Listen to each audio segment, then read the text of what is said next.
सुदामा कृष्ण के मित्र। कृष्ण और सुदामा ने उज्जैनी में सांदीपनि के आश्रम में एक साथ अध्ययन किया था। वहां वे सबसे अच्छे दोस्त बन गए। सुदामा वेदों और शास्त्रों को जानते थे, एक तपस्वी और एक शांत व्यक्ति थे। गुरुकुल स्कूल में दोस्तों को शिक्षा के बाद अलग कर दिया गया था। सुदामा अपनी आधी टूटी कुटिया में चले गए और हर समय कृष्ण के बारे में सोचने में व्यस्त हो गए और कृष्ण अपने महल में चले गए और एक राजा के रूप में रहने लगे।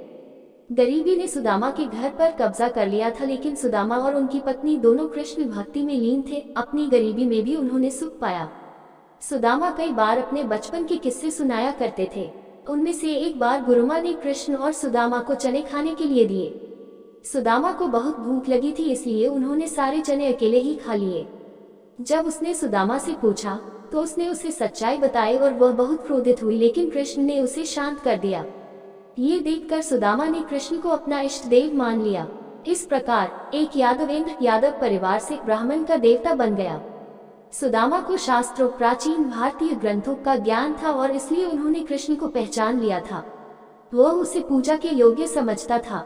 कहा जाता है कि सुदामा ने कृष्ण के हिस्से के चने खा लिए थे, इसलिए उन्हें दुगनी दरिद्रता का सामना करना पड़ा। एक बार उनकी पत्नी को पता चला कि द्वारिका के राजा कृष्ण सुदामा के मित्र हैं। वह बार बार सुदामा से कृष्ण से मिलने के लिए कहती रही। उसने कहा, कृष्ण आपके मित्र हैं, वे एक राजा हैं, वे बहुत दयालु हैं और उनकी शरण में आने वालों की मदद के लिए हमेशा तैयार रहते हैं। वह भगवान है, वह लोगों, विशेष रूप से शिक्षित गरीब लोगों की भलाई की देखभाल करता है। यदि आप वहां जाते हैं तो आप अपने पुराने मित्र से मिलेंगे और आपको दयनीय स्थिति में देखेंगे। वह रोएगा और तुम्हारी सहायता करेगा। इतना कहकर उसकी पत्नी ने पड़ोसन से 4 मुट्ठी चावल उधार लेकर सुदामा को भेज दिया। रास्ते में थके हारे सुदामा एक पेड़ के नीचे सो गए। जब उन्होंने आंखें खोली और पूछताछ की तो पता चला कि वे द्वारका नगरी में हैं। उसने कृष्ण का नाम लिया और महल की ओर चलने लगा। गेट पर पहरेदारों ने उसे रोक लिया। वे सुदामा से कहीं अधिक साफ सुथरे थे। उसने उनसे कहा कि जाओ और कृष्ण को बताओ कि सुदामा उनसे मिलने आए हैं। जैसे ही कृष्ण ने सुदामा का नाम सुना, वे उनसे मिलने के लिए दौड़े चले आए। दोनों दोस्त दूध और पानी की तरह मिले। कृष्ण ने सुदामा के पैरों के कांटों को हटा दिया। महान भारतीय आतिथ्य की भावना और महान सम्मान के संकेत के रूप में कृष्ण ने सुदामा के पैर धोने के लिए एक थाली में रखे, लेकिन जैसे ही वह पानी डाल रहे थे वह रोने लगे और सुदामा के पैर उनके आंसुओं से धुल गए। इसके बाद कृष्ण ने चावल की वह पोटली छीन ली जिसे सुदामा ने बगल में छिपा रखा था। कृष्ण के 2 मुट्ठी चावल खाने के बाद रुक्मी ने उन्हें रोका और पूछा, क्या तुम भी सुदामा बनना चाहते हो? उसके लिए 2 मुट्ठी रख लेना। बाद में सुदामा जिस वेश में आए थे उसी वेश में चले गए।